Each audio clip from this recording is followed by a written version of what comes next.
नमस्कार, प्रणाम बिहार के तमाम शिक्षक अभ्यर्थियों का मैं हरिकृष्ण प्रकाश स्वागत करता हूं, अभिनंदन करता हूं। दोस्तों, आज का यह वीडियो काफी महत्वपूर्ण है। महत्वपूर्ण इस संदर्भ में है कि आज हम जान सकेंगे इस वीडियो के तहत कक्षा 6 से 8 में बहाली का क्या चल रहा है खेल, और जो इस बहाली को लेकर नियमावली पर केस होने की योजना है, जो तमाम शिक्षक अभ्यर्थी केस की बात कर रहे हैं, तो वह केस का क्या अपडेट है। चलिए दोस्तों, और जो आज पेपर में निकलकर बड़ा खबर आया है, वह बड़ा खबर क्या है, इन तमाम तथ्यों से हम आपको रूबरू कराएंगे। उससे पहले कि तथ्यों को हम आपके बीच प्रस्तुत करें और आप समझ जाएं बहुत ही बारीकी से कि सरकार की किस प्रकार की मंशा और वह किस आधार पर आज का यह पेपर है, पेपर क्या कुछ कह रही है, तो इनसे पहले हम एक आपको छोटा सा कहानी सुनाते हैं। एक मूर्ख राजा अपने पढ़े लिखे सिपाही से लड़ाई कर बैठता है और उस लड़ाई के तहत मूर्ख राजा कहता है कि हमने तो कोई गलती नहीं किया है, वो सारी गलती हमारा ये जो सिपाही है ना, यही खेल करता है। ये सिपाही पढ़ा लिखा ज्यादा खेल करता है। यह आरोप सुनते ही पढ़ा लिखा सिपाही सोचता है, अरे भैया, ये राजा तो हमारे ऊपर ही गेम प्लान कर दिया। तो वो कहता है कि देखिए भाई साहब, ये गलती हमारी नहीं है, बल्कि हमारे मूर्ख राजा साहब जो हैं ज्यादा होशियार बनते हैं और पढ़े लिखे तो है नहीं, तो ज्यादा होशियारी में ये सारा गलती कर रहे हैं ये राजा, और ये इस राजा का गलती है। तो वहीं पर मूर्ख राजा सोचता है, अरे मेरे अंदर रहने वाला ये पढ़ा लिखा सिपाही जिसको हम पैसा देते हैं बकायदा, ये हम ही पर बोलता है। अच्छा बबुआ, अब तुम्हारे साथ एक मीटिंग बैठेगा। अब मीटिंग बैठ करके तुमको सारा हिसाब किताब समझा दिया जाएगा कि आखिर मूर्ख राजा और पढ़े लिखे सिपाही के बीच इस राजनीति का खेल कैसे चलता है। तो बात यही हुई कि मूर्ख राजा जो है वो अपना सारा गलती का जिम्मेदार अपने पढ़े लिखे जो सिपाही होते हैं उन पर डाल दिया जाता है। सारा अपना जवाबदेही सब उसी पर दे दिया जाता है कि भैया हम तो कुछ नहीं, कर तो वही रहा है, हम तो बैठे हैं, हम तो आपके लिए सब कुछ करने को तैयार है, लेकिन काम तो वही करेगा ना जिसको हम पैसा दे रहे हैं। नौकर मेरा जो है, अब वो बेचारा नौकर कह रहा है, अर्थात पढ़ा लिखा आदमी नौकरे है ना वहां पे जो सिपाही का काम कर रहा है, वो कह रहा है कि अरे राजा साहब तो बड़ा गजबे निकले, सारा काम करते हैं वो और जिम्मेदारी हमरे ऊपर डाल देते हैं।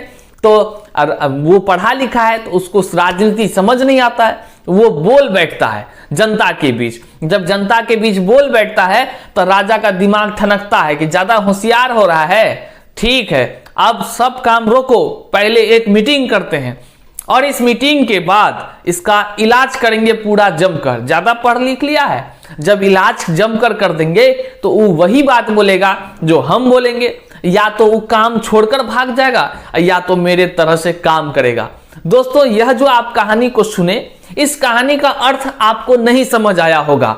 हो सकता है कि आप पढ़े लिखे विद्वान होते हुए भी ना समझ पाए, किंतु मुझे आशा नहीं विश्वास है आज का जो यह अखबार है जो हम आपके सामने अभी प्रस्तुत करने जा रहे हैं, यकीन मानिए आप इस अखबार के डिटेल्स को जैसे सुनेंगे, आप सुनते ही खुद आंखों से आप पढ़ते ही आप हमारे इस छोटे से कहानी को बड़ा ही शानदार तरीका से समझकर आप हंसने लगेंगे कि मूर्ख राजा और फिर पढ़े लिखे सिपाही के बीच द्वंद्वता की लड़ाई में आखिर तमाम जो राजने वाले जितने भी प्रजा कहले हैं, वे सभी अब ये बात सोच रहे हैं, भैया वो इससे क्यों लड़ रहा है और ये इससे क्यों लड़ रहा है, मतलब राजा सिपाही से क्यों लड़ रहा है, सिपाही राजा से क्यों लड़ रहा है। अगर ये दोनों लड़ रहा है तो फिर हम लोग क्या कर रहे हैं। अब ये बात सोचने में आप जो है समर्थ हो पाएंगे और आप चिंतन कर लेंगे कि हमें जो हंसी आ रही है आप भी सेम इसी स्थिति में होंगे।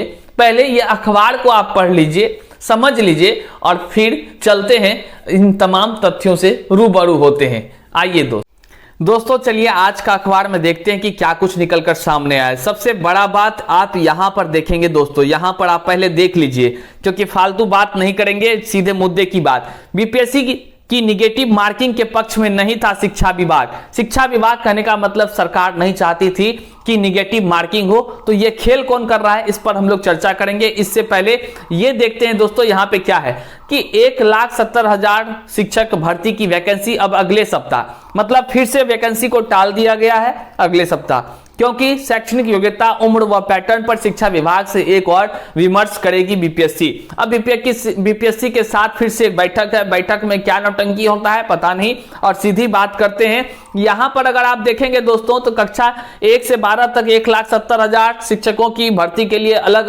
अगले सप्ताह की ही वैकेंसी जारी हो सकेगी। ऐसा इसलिए कि बीपीएससी शिक्षक भर्ती के लिए अभ्यर्थियों की शैक्षणिक योग्यता, उम्र और सीमा परीक्षा पैटर्न पर शिक्षा विभाग से एक और विमर्श करेगा। शिक्षा विभाग एक और विमर्श करेगा, ठीक है। यहां पर वही सब बातों को लिखा गया है कि कौन क्या किस योग्यता के आधार पर उसकी बहाली हो सकेगी, उस पर कोई चर्चा नहीं करेंगे क्योंकि वो आप सभी जानते ही हैं।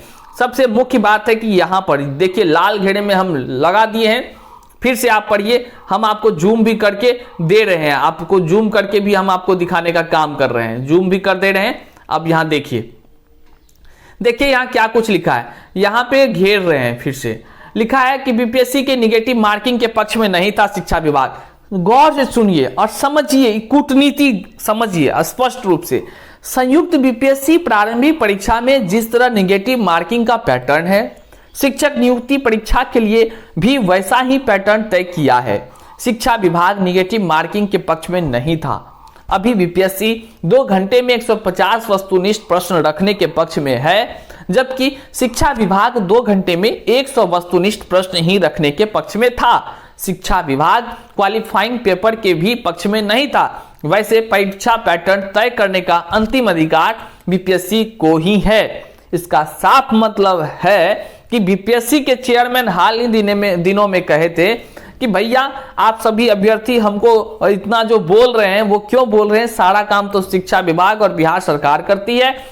बिहार सरकार बोल रही है कि हम क्या कर सकते हैं, हमारा तो कोई बात ही नहीं सुन रहा है, सब कुछ बीपीएससी अपने मन से कर रहा है, परीक्षा में भी अपने मन से क्वेश्चन, परीक्षा में भी नंबर अपने मन से, निगेटिव मार्किंग, ये बिहार सरकार रो रही है। अब बिहार सरकार और इनके बीच का लड़ाई है। अब इसके चक्कर में हम अभ्यर्थी सोच रहे हैं भैया कुछ तो क्लियर कर दीजिए कि आखिर मुद्दा क्या करने वाले हैं आप लोग। खैर मेरे तरह आप भी लोग चिंतित होंगे, लेकिन एक बात गंभीरता से समझिए, इस बहाली के चक्कर में, इस निगेटिव पॉजिटिव के चक्कर में फिर से आपका 7 दिन के लिए टल गया। ये 7 दिन नहीं टला है, ये दोनों भाई मिला हुआ है, मिला होने के कारण से ये टलता ही जाएगा। जैसे 2019 से टलते टलते कितना हो गया हो 2023, बूझ ही रहे होंगे और समझ ही रहे होंगे कूटनीति इनका। खैर इनके इन सबों के ना तो जबान का कोई महत्व है ना ही कुछ, और अर्थात अब पेपर का तो कोई महत्व ही नहीं है। रोज पेपर यही है, भास्कर रोज निकालता है खबरें। आइए और किसको सबसे ज्यादा लाभ होने की बात किया जा रहा है तो यहां देख लेते हैं।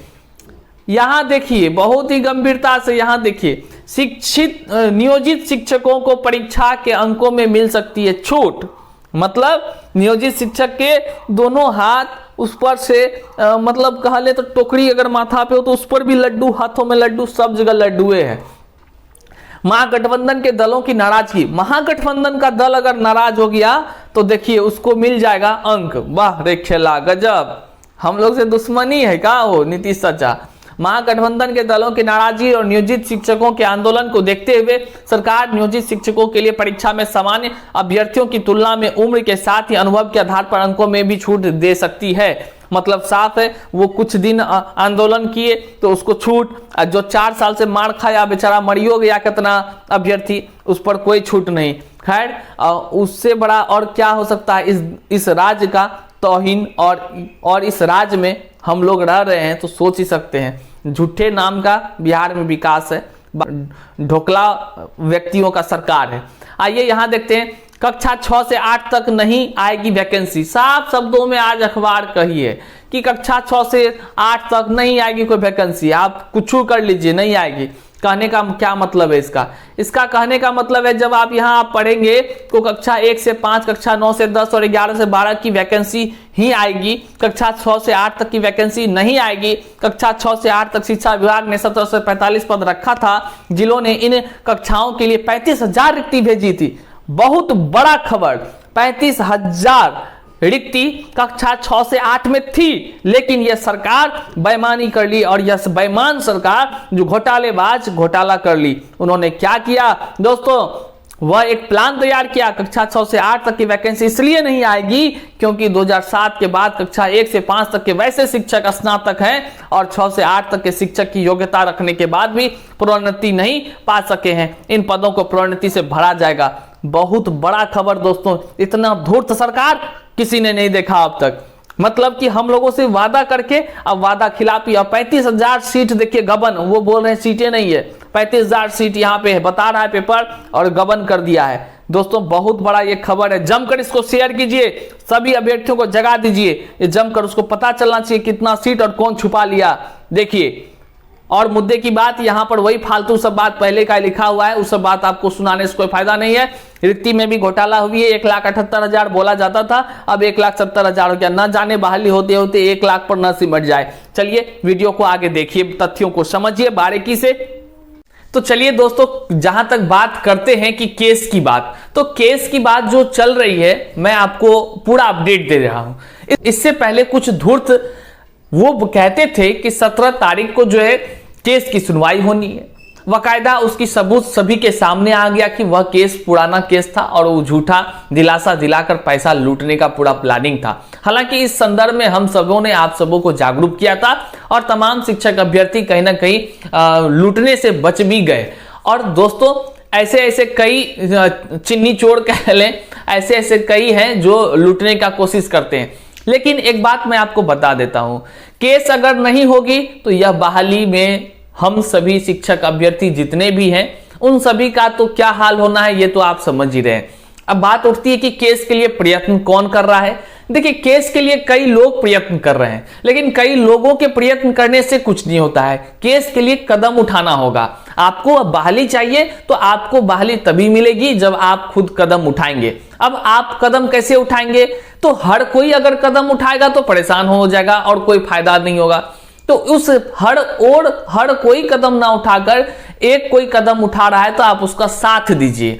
अभी हाल ही में आप देखे होंगे कि सत्यम भाई जो हैं पटना में रहते हैं और वो काफी अच्छा पहले से ही करते आ रहे हैं। उन्हीं के मार्गदर्शन में तमाम आंदोलन भी होता आया है।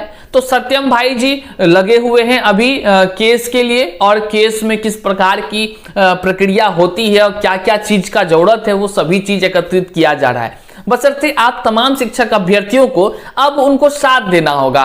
उनको इसलिए साथ देना होगा क्योंकि ये वही व्यक्ति है जिनके बदौलत आप तमाम युवा साथी आवाज दो हम एक का नारा दिए और फिर गर्दनी बाग में जाकर के हर बार आंदोलन किए। ये उनके और उनके शीर्ष नेतृत्वकर्ता जो भी तमाम लोग हैं उन सभी के मार्गदर्शन में ये होता रहा। तो विश्वास तो कहीं ना कहीं उस पर तो करना ही होगा। अगर नहीं कीजिएगा तो आप पछताइएगा, पछताने के सिवा और है क्या हाथ में। क्योंकि आपने कहानी तो सुना ही, फिर बैठकर आप सोचिएगा आखिर वो लोग करना क्या चाहता है। इसलिए भाई सत्यम का सहयोग कीजिए जम करके, और जमकर सहयोग कीजिए क्योंकि वो आपकी बातें हैं।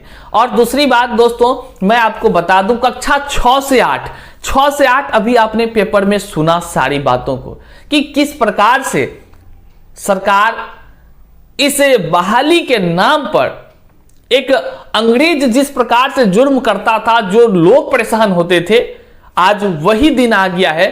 उसी प्रकार वहां पे उनके अंग्रेजों के जुर्म से परेशान हो रहे थे और यहां पर इनके तानाशाही से परेशान हो रहे हैं। सभी में सीट निकल रही है, लेकिन कक्षा 6 से 8 का पता नहीं क्या दिमाग में इसका पट्टी पड़ गया है कि 6 से 8 को तो भरेंगे उससे। भैया एक बात स्पष्ट कीजिए कि बिहार में शिक्षक बनेगा कैसे, पहले ये बताइए दीजिए। आप एक बार बता दीजिए बिहार में शिक्षक कैसे बनेगा। शिक्षक बनेगा सीधे नियुक्ति से या बनेगा कि मतलब किसी को फॉरवर्ड कर करके इससे प्रमोशन दे देकर। समझ से परे भैया। पहले जो तमाम शिक्षक अभ्यर्थी 6 से 8 पास है उसके लिए तो सोचिए। मूर्ख के तरह काहे के लिए वो प्रमोशन करेंगे, ये करेंगे, वो करेंगे। भाई पहले तो आप उसकी बहाली ले लीजिए। अब जो 6 से 8 पास है, उम्र बीत जाएगा तब बहाली कहां लेकर क्या कीजिएगा?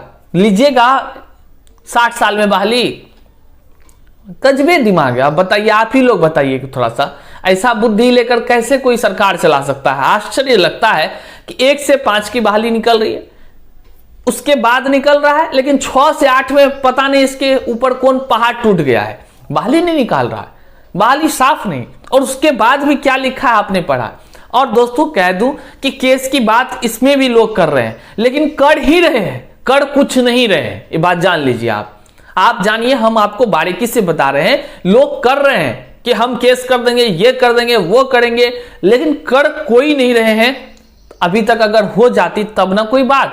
अरे भाई पहले हो जाए, सारा लोग साथ देगा, क्यों नहीं देगा? सब लोग परेशान हैं भाई। जो भी आप आगे बढ़ रहे हैं तो आप कीजिए, लेकिन कीजिए। अगर नहीं बढ़ना है तो झूठा दिलासा मत दिलाइए। हम में से कोई एक बढ़ जाएगा आगे, लेकिन हम लोग चाहते हैं कि जब बढ़ रहा है कोई तो हम लोग उसका साथ दे, अब विरोध ना करें। लेकिन इसके बीच अगर कोई ठगने का काम करेगा तो उसको बीच सड़कों पर पीटने का भी काम यही अभ्यर्थी लोग करेंगे। इसलिए ठग से सतर्क रहें, लेकिन जो सच है, जो काम करता है, उसका साथ दे, आगे बढ़ाएं।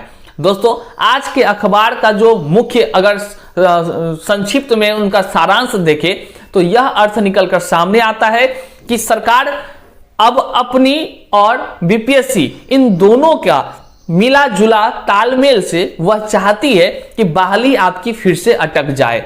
देखिए, वह इस संदर्भ में चाहती है ताकि उनका चुनाव यह बहाली का मुद्दा बने। विगत कई वर्षों से बनता आ रहा है और फिर अब अंतिम। इतना निर्लज कोई हो सकता है क्या? इतना निर्लज जिसके कि खुद के जवान का कोई भरोसा नहीं हो, ऐसे धूर्त कोई होता है क्या? अब बताइए, एक बीपीएससी वाले को ये कहते हैं कि हम तो परीक्षा लेना ही नहीं चाहते थे, परीक्षा तो वही बीपीएससी वाला ले रहा है। अब बीपीएससी वाला कहा था कि हमरे कहने से कुछ नहीं होता है, हम कायले बोलेंगे झूठ मूठ का। अब वो तो वही बोल रहे हैं, सरकार जो हमको बोलेगी हम वही करेंगे, मतलब हम नौकर हैं, नौकर ही रहेंगे, पढ़ने का कोई फायदा नहीं। अब बताइए आप ही कि यहाँ पे हम लोग शिक्षक अभ्यर्थी तो टिकटिकाए ऐसे देख रहे हैं। अतुल जी क्या बोल रहे हैं, मुख्यमंत्री क्या बोल रहे हैं, उप मुख्यमंत्री क्या बोल रहे हैं, शिक्षा मंत्री क्या बोल रहे हैं। अरे भैया हम लोग यही देखने में लगे हुए हैं कौन क्या बोल रहा है, और फिर सोचते हैं भैया ये लोग बोल क्यों रहा है। बहाली लेना है तो लो ना सीधा बहाली, नहीं लेना है तो छोड़ दो ना, काहे के लिए झूठ मूठ का तमाशा यार। बहाली नहीं लेना है, नहीं बनेगा कोई शिक्षक, काम खत्म। बकरी खरीद के चढ़ाएंगे, बकरियों बेच बेच कर तो कमा सकते हैं, क्या जरूरत है? कोई जरूरत है? नहीं होगा तो फिर समझिए रहे हैं बहुत कुछ होगा। नहीं होने में सबसे अच्छा है, बहुत कुछ होगा। लेकिन इस तरह जो है प्रताड़ित कर रहा है, अच्छा लग रहा है क्या? आप ही शिक्षक अभ्यर्थी बताइए, क्या ये सही है क्या? बिल्कुल सही नहीं है। जम करके माननीय मुख्यमंत्री जी का फरमान तो सुने ही होंगे, जो लोग करेगा विरोध और उसको सीधे पहुंचाएंगे, समझ रहे हैं ना?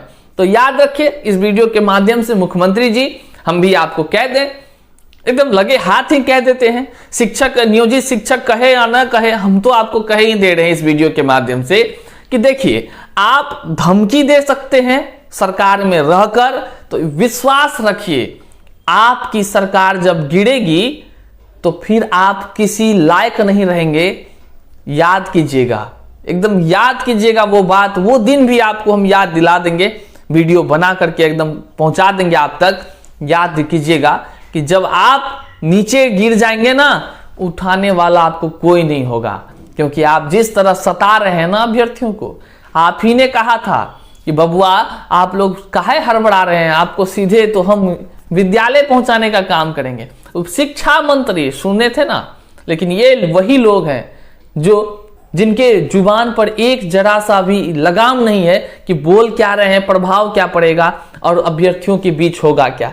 आज अभ्यर्थी इतना परेशान है कि भैया सोच नहीं सकते हैं कि वो पागल खाना में भी जाए तो वहां पे भर्ती लेगा कि नहीं। इतना पागल हो पा रहा है लोग ना पढ़ पा रहा है चैन से, ना चैन से खा पा रहा है, ना चैन से रह पा रहा है। अब बताइए वो लोग ऐसो आराम से घूम रहे हैं। तो एक ही निवेदन है, इस तरह का मत कीजिए। इस तरह का नहीं करना है बहाली तो छोड़ दीजिए, बहाली खत्म। नहीं है पैसा, नहीं करेगा कोई नौकरी, नहीं करेगा, कुछ नहीं करेगा काम, बिहार में कुछ नहीं होगा, झुट्ठो ढिनोड़ा पीट रहे हैं।